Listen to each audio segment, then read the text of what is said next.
Okay, so first of all, nice work. Lots of you did very well on the quizzes, and I was quite impressed, quite pleased. So I think in terms of the learning goals we talked about a little bit yesterday, identifying what kind of bonds are going to form, predicting what kind of bonds are going to form, and explaining what causes them to bond in certain ways. I think you've got that. You're definitely able to predict what kind of bonds will form based on electronegativity. So really, I think in large part you've nailed these learning goals. And I think for many of you, correct me if I'm wrong, the bulk of the points you lost on that were on the bottom part, predicting how many valence electrons they had and how many they would gain and lose. It's okay. That's a concept we're going to keep hitting because it becomes, like I said, that is something that by the time we get into like chapter 8 and 9, I could wake you out of a dead sleep and say, how many valence electrons is this going to gain or lose? And you'd, wake up and tell me. So it's going to be that natural to you. It has to be, because that's how you'll write formulas without thinking about it. So that gets to this. That's a fantastic lead into this. The octet rule. Oct means what? 8. So we have octagons and we have octaves and all that stuff. Well, an octet is a set of 8. And if you think back to electron configuration in the main group, we had, let's see, 1s2, 2s, well, let's forget about that energy level, 2s2, 2p6. Guess what that is? Other than the line through it that I did badly. That's an octet of valence electrons. And that's a noble gas configuration also. So those particular 8, 2 in the S, 6 in the same P, that's an octet. And the octet rule simply means that that's a really desirable, stable electron configuration. Remember we said that everything in the universe is lazy. It just wants to be low energy. It wants to be stable. That is the most stable configuration you can get. So when we're forming compounds, when we're bonding, the goal is always to get to that octet. They will share to get to that octet, or they will trade to get to that octet. So in ionic bonding, what you're going to end up with is 2 atoms that now have an octet by sharing or by losing or gaining.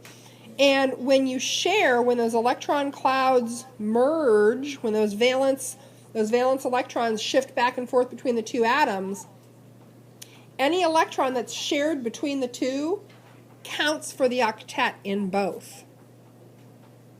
It counts for the octet in both. So they don't gain, they don't lose, but because they're sharing it, they feel like it's theirs. So that gets them to the octet. And this octet works for things in the S and P block. Okay?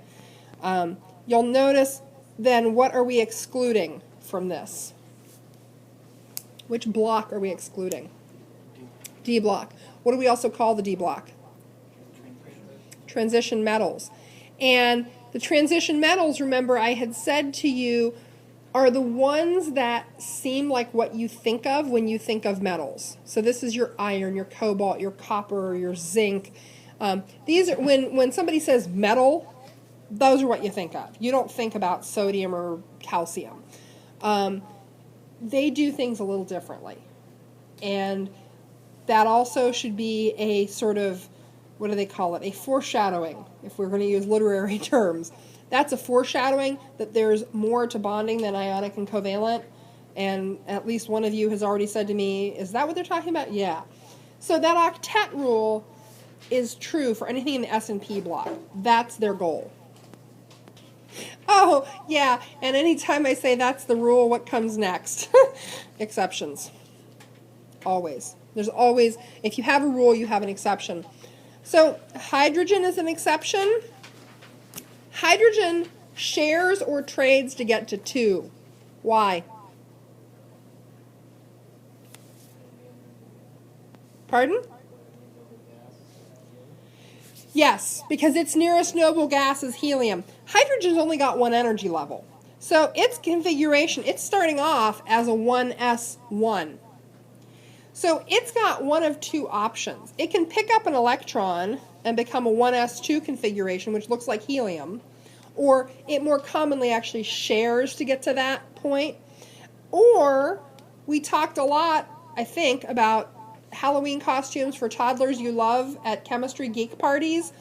The old naked proton.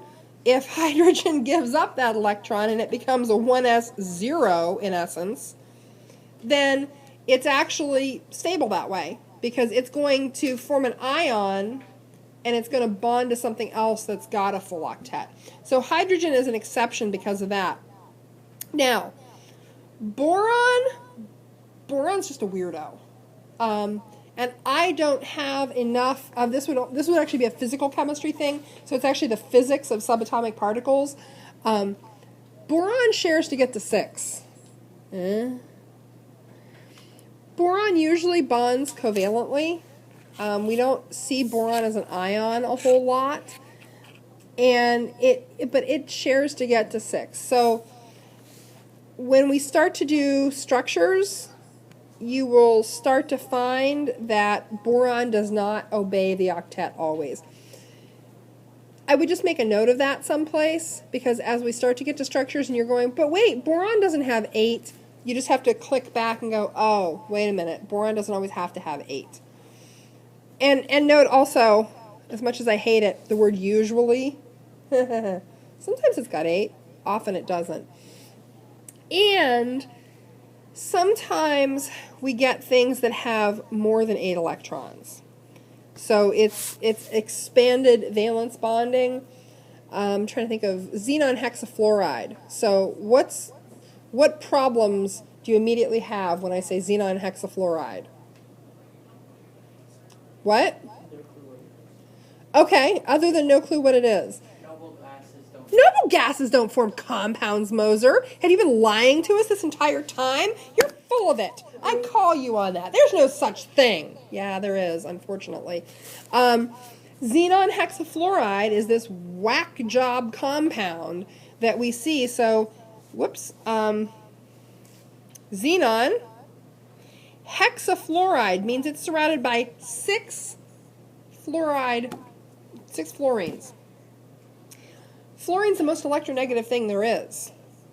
This happens because fluorine pulls so much of the electron cloud towards itself. Fluorine is such an electron cloud hog that xenon still feels safe and comfortable. It feels like it's got that octet because fluorine's pulling so much of the electron cloud away from it, it might as well. Okay, so there are a few weirdos.